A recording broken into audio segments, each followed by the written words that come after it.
Hello, bienvenidos a un episodio más de Un Día a la Vez, el podcast.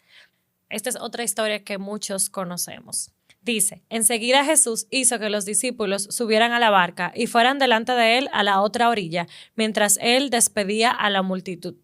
Después de despedir a la multitud, subió al monte a solas para orar, y al anochecer estaba allí solo. Pero la barca ya estaba muy lejos de tierra y era azotada por las olas porque el viento era contrario. A la cuarta vigilia de la noche, Jesús vino a ellos andando sobre el mar. Y los discípulos, al ver a Jesús andar sobre el mar, se turbaron y decían, «Es un fantasma». Y de miedo se pusieron a gritar. Pero enseguida Jesús les dijo, «Tengan ánimo, soy yo, no teman». Y Pedro les respondió, «Señor, si eres tú, mándame que vaya a ti sobre las aguas». «Ven», le dijo Jesús. Y descendiendo Pedro de la barca, caminó sobre las aguas y fue hacia Jesús.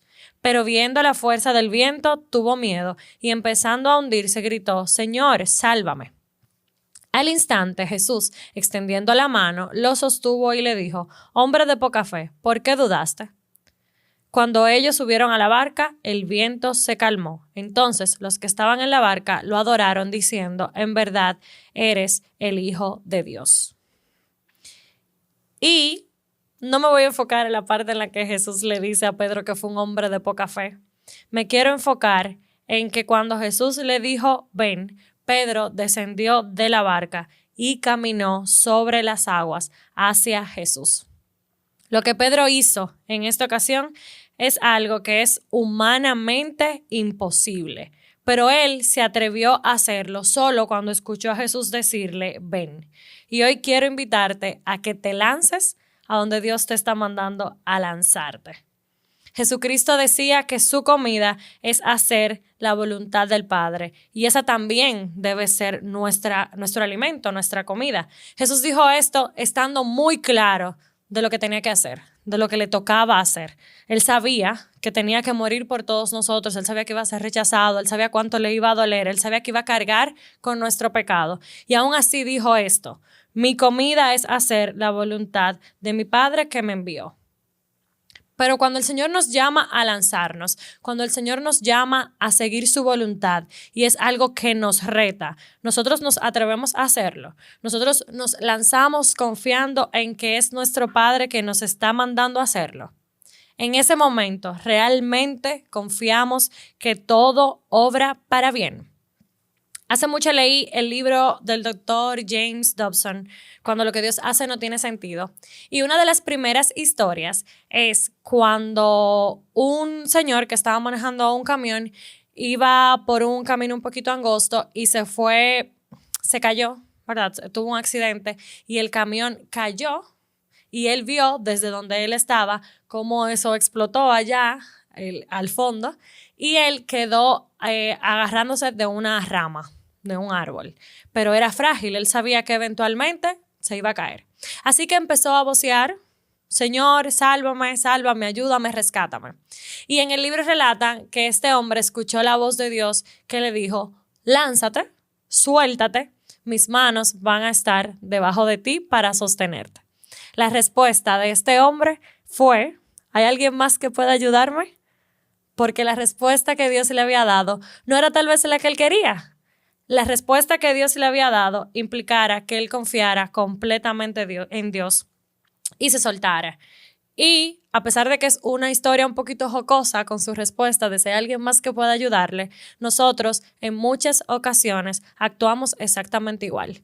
Dios nos está diciendo que nos lancemos a aquello que parece un precipicio y nos está diciendo, «Suéltate, mis manos te van a sostener». Y aunque no lo digamos de la misma manera, nosotros empezamos a buscar a ver si hay alguien más que pueda ofrecernos una solución un poquito más cómoda. Y no te estoy diciendo que no tengas miedo de hacer lo que Dios te está mandando a hacer. Pero el salmista decía, «Cuando tengo miedo, yo en ti confío». Así que a pesar de que el sentimiento sea sentir ese temor que tal vez nos roba el aliento, debemos confiar plenamente en que Dios tiene cuidado de nosotros. La Biblia dice en Salmos también, «Te haré entender y te enseñaré el camino en que debes andar. Sobre ti fijaré mis ojos». Cuando el Señor nos dice, «Lánzate», nos está diciendo cuál es el camino que debemos de tomar. Este versículo siempre me ha encantado porque me hace entender que Dios no se niega a mostrarnos su voluntad. Él siempre está dispuesto a mostrarnos el camino que Él quiere que nosotros sigamos. Pero además dice, fijaré sobre ti mis ojos. O sea, te estoy diciendo qué hacer, pero te estoy cuidando. Le dijo a este hombre en el libro, suéltate, pero mis manos van a estar para sostenerte. O sea, te estoy mandando por dónde ir, pero no te estoy mandando solo. Yo voy a tener cuidado de ti en todo momento. A veces cuando empieza un nuevo año, nosotros nos hacemos nuevas metas, pero no necesariamente que entre un nuevo año quiere decir que las metas que no cumplimos el año pasado las vamos a cumplir ahora, porque nosotros seguimos siendo los mismos. Está en nosotros tomar la decisión de si nos lanzamos para alcanzar aquellas cosas nuevas que Dios quiere para nosotros o si permanecemos sentados viendo lo que pudiera Dios hacer con nosotros, pero el temor nos limita.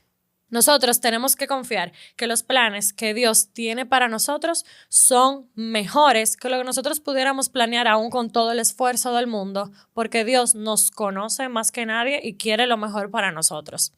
Hay una historia en la Biblia que es cuando Jesús se encuentra con Saulo de Tarso. Saulo es Pablo antes de encontrarse con Jesús. Y Saulo era conocido por una persona que tenía mucho celo por la iglesia. Y lo que hacía era que perseguía a los cristianos y les quitaba la vida. La Biblia dice que cuando Jesús tiene este encuentro con él y él queda ciego, el Señor le habla a Ananías y le dice que vaya hasta donde está Pablo, diciéndole que Dios le había enviado y que orara por él. Y la Biblia dice que le decía esto a Ananías porque Pablo ora. A Ananías lo están mandando, pareciera, a la boca del lobo, porque Ananías sabe quién es este hombre, quién es Saulo de Tarso. Ananías sabe que si es el Saulo que él conoce, del que él ha oído, si él va a su casa, básicamente es una sentencia de muerte. Porque ese era el Saulo que él conocía. Pero Dios le está diciendo, ve a su casa y ora por él. ¿Y qué hizo Ananías? Confió ante lo desconocido, porque él tuvo que confiar en que efectivamente Dios había hecho algo con Saulo, había hecho algo con Pablo para ir en total confianza a orar por él.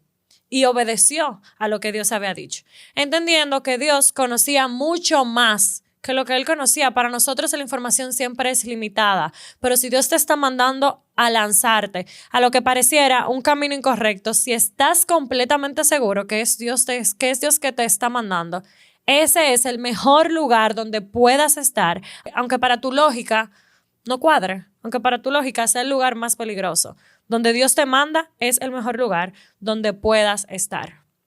Y no sé tú, pero yo no quiero perder la oportunidad de ver lo que Dios tiene para mí por miedo.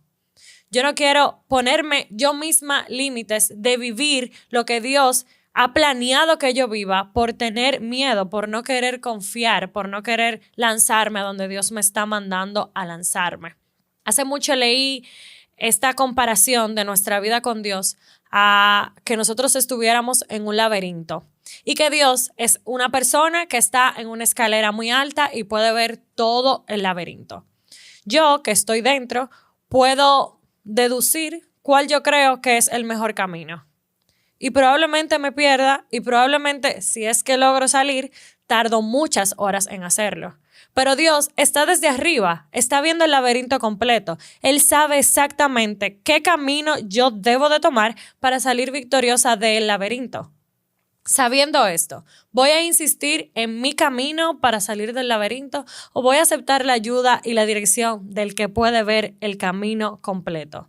Dios tiene la vista panorámica. Nuestra vista está totalmente limitada. Nosotros tenemos que estar dispuestos a hacer lo que Dios nos está mandando a hacer. Dios habla con nosotros. Dios nos da instrucciones y nosotros debemos de ser hacedores, no solo oidores. Santiago capítulo 1 versículos 22 al 27 dice: Sean hacedores de la palabra y no solamente oidores que se engañan a sí mismos, porque si alguien es oidor de la palabra y no hacedor, es semejante a un hombre que mira su rostro natural en un espejo, pues después de mirarse a sí mismo e irse, inmediatamente se olvida de qué clase de persona es. Pero el que mira atentamente a la ley perfecta, la ley de la libertad, y permanece en ella, no habiéndose vuelto un oidor olvidadizo, sino un hacedor eficaz, este será bienaventurado en lo que hace. Si Dios nos ha dado una instrucción que implica dar ese salto de fe, vamos a confiar en que lo que Él tiene para nosotros es mucho mejor. Es lo mejor que nos podría pasar. Si leemos en Salmos nos dice, no seáis como el caballo o como el mulo sin entendimiento, que han de ser sujetados con cabestro y con freno, porque si no, no se acercan a ti. Los tienen que obligar, los tienen que someter para que entonces puedan acercarse. No lleguemos hasta ese punto de que tengamos que ser forzados, de que tengamos que encontrarnos en circunstancias tan difíciles que lo único que podamos hacer sea obedecer a Dios. No lleguemos al punto de que nos traten como si fuéramos animales, porque dice, no sean como el caballo o como el mulo, sin entendimiento. Aquel que Dios le muestra cuál es el camino que debe de seguir y se rehúsa a hacerlo, entonces actúa como uno de estos sin entendimiento, que han de ser sujetados con cabestro y con freno. Así que te invito a lanzarte. Si estás seguro de que Dios que te está mandando, yo estoy segura de que sus manos van a estar para sostenerte en todo momento. Nos vemos el próximo viernes. Hasta entonces, sigamos viviendo un día a la vez.